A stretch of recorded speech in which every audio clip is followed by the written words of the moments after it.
Yo guys, ito tamang sundo tayo sa asawa ko. Naghihintay kami ng makulit kong anak na yan. Yan talaga naman. Tamang hintay tayo sa maganda nating misis.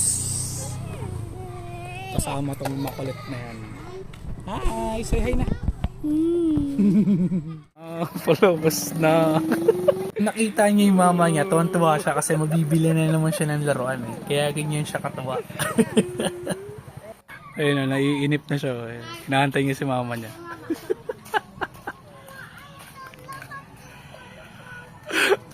Maya-maya, nandiyan na si mama. Pagkakataong ito, yan talagang dyan. Sinundo niya na talaga yung mama niya sa loob. Yan, tumakbo pa talaga siya. Ayan o. Talagang sinisigawan ko na siya. Halika na dito. Glide na glide! Yan, talaga grabe yung takbo niya yan. Nagmamadali o. Yay! Ampang gidya. Ha?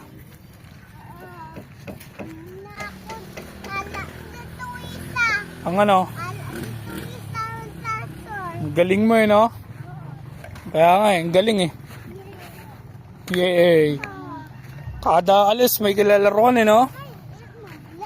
Ha? Kailangan abrihan mo. Nabulig nga ni Papa mag... Pagkakataong ito, tinulungan ko siya para malaro niya yung laruan niya. Talagang nag-enjoy kami dalawa, hindi lang siya. At sa pagkakataong ito, ayan, dyan naglaro na kami dalawa. Talagang nag-enjoy kami, talagang tumingin na rin yung asawa ko. Yan, makikita ninyo kung gaano kami nag-enjoy mag-ama. Parang hindi kanyang laruan, akin na yan. Ayan, makikita niya yan. Tinuturo niya pa yung mga buhangin dun sa una. Mamaya-maya makikita niyo dyan yung kaganapan. Ito na. A few moments later. Kami daw. Disclaimer lang, yung pag-iyak niya, kasi ayaw niyong umuwi.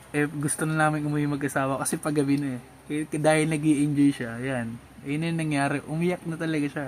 Sorry anak, hindi ko gustong paiyakin ka, pero kailangan na natin umuwi dahil paggabi na. I love you. Hanggang sa muli, Kabu. Salamat.